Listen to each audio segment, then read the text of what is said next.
আসসালামু আলাইকুম, welcome back to cooking Ninja Bangla. আজকে আপনাদের বানিয়ে দেখাবো মাত্র একটা ডিম দিয়ে স্পঞ্জ কেক। আর সেই কেকটা ব্যবহার করে বানাবো দোকানে যে ছোট ছোট ওয়ান টাইম কাপে করে যে কাপ কেকগুলো কিনতে পাওয়া যায়, হুবহু সেরকম একটা কাপ কেক। তো আর দেরি না করে রেসিপিতে যাওয়া যাক। এর জন্য সবার আগে আমি শুকনো উপাদানগুলোকে রেডি করে নিচ্ছি। এর জন্য প্রথমে নিচ্ছি আমি একটা বাটিতে একটা ছাকনা নিয়ে নিয়েছি। আর এই ছাকনার উপরে দিচ্ছি 1/4 কাপ আটা। এখানে আমি আটা ব্যবহার করছি, আপনারা চাইলে ময়দাও ইউজ করতে পারবেন। আর দিচ্ছি 1/4 চা চামচ বেকিং সোডা। এখানে আমি বেকিং সোডা দিচ্ছি, আপনারা সম পরিমাণে চাইলে বেকিং পাউডারও ইউজ করতে পারেন, সেই ক্ষেত্রে সোডাটা বাদ দিতে হবে। এবারে সবগুলো ভালোভাবে চেলে নিচ্ছি। চেলে নেওয়ার পরে একটা চামচ দিয়ে শুকনো উপাদানগুলোকে একটু মিক্স করে দিচ্ছি। এরপর এটাকে এক সাইডে সরিয়ে রাখলাম। এবার নিচ্ছি একটা মিক্সিং বলে একটা রুম টেম্পারেচারের ডিম। ডিমটা যদি ফ্রিজে থাকে অবশ্যই কমপক্ষে 1 ঘন্টা আগে বের করে রাখতে হবে। ডিমটা থেকে আমি কুসুমটা বের করে নিয়েছি। কুসুমটা আলাদা জায়গায় রেখে এবার ডিমের সাদা অংশটা বিট করা শুরু করছি। ইলেকট্রিক বিটার দিয়ে বিট করছি। আর ডিমের সাদা অংশটা যখন বিট করব, শুরুতেই কিন্তু আমি চিনি দিচ্ছি না। প্রথমে বিটার দিয়ে আগে শুধু সাদা অংশটা বিট করে নিচ্ছি, যাতে ডিমের এই সাদা অংশটা একটু ফোমি ভাব চলে আসে। দেখেন বিট করতে করতে জিনিসটা এরকম হালকা ফোমি একটা ফেনা ফেনা ভাব চলে আসছে। ঠিক এই পর্যায়ে আসলে আমি এখানে দিচ্ছি চিনি। এখানে আমি টোটালি নিয়েছি 1/4 কাপের থেকে সামান্য কম চিনি।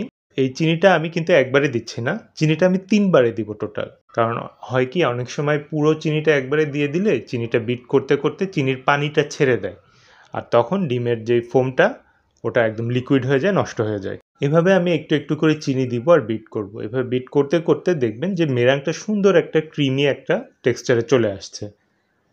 আর এই পর্যায়ে আমি জাস্ট একটু চেক করে দেখছি হাত দিয়ে।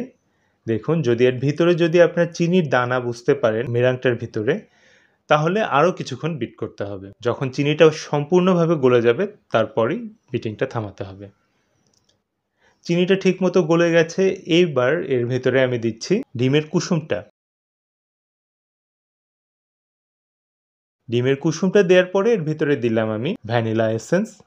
আপনারা এখানে যে কোনো এসেন্স ইউজ করতে পারেন, শুধু চকলেট বাদ দিয়ে আর কি।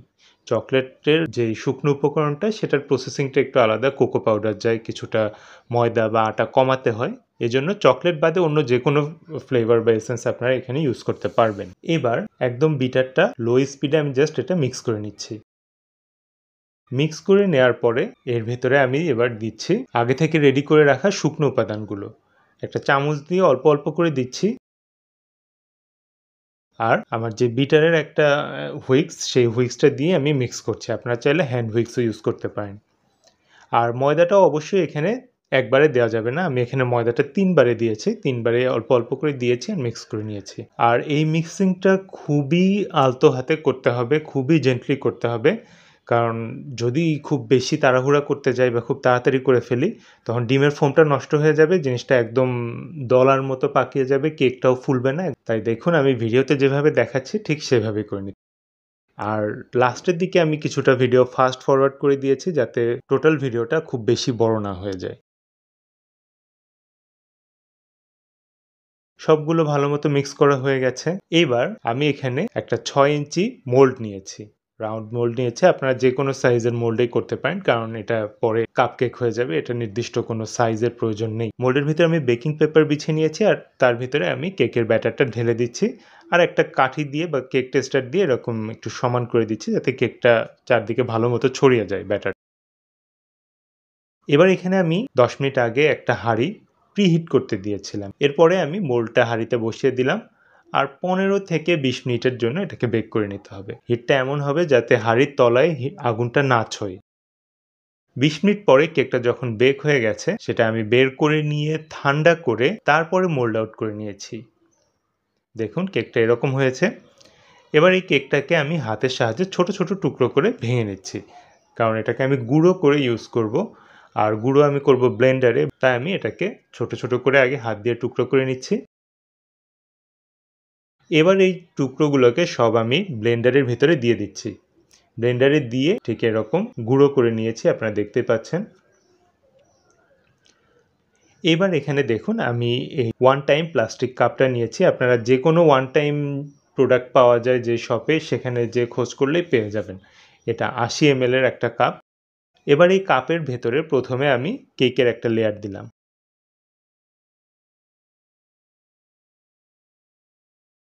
দিয়ে আরেকটা কাপ দিয়ে একটু চাপ দিয়ে এটা সমান করে দিচ্ছি যাতে লেয়ারটা সমান। এরপরে এর উপরে আমি দিচ্ছি সুগার সিরাপ।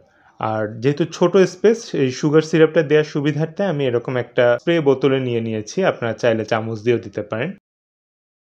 এরপরে এর ভেতরে একটা ক্রিমের লেয়ার দিচ্ছি আমি। দিয়ে আর এই ক্রিমটাকে সমান করার কোনো প্রয়োজন নেই।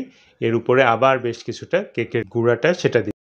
এই কেকটায় নরমালি দোকান থেকে যেগুলো আমরা কিনি, সেগুলোয় দেখা যায় যে কেকের থেকে ক্রিমের পরিমাণটা অনেক বেশি থাকে।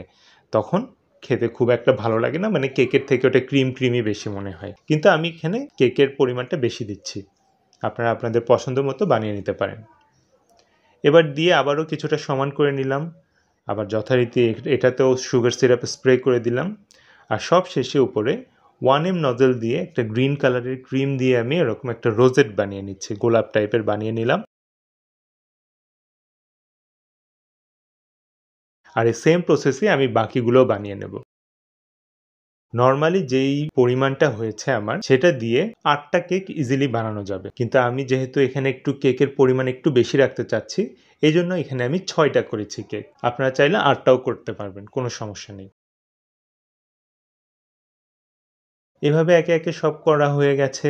এবার এখানে দিচ্ছি ক্যারামেল সস, উপর দিয়ে এভাবে একটু ছড়িয়ে দিচ্ছি।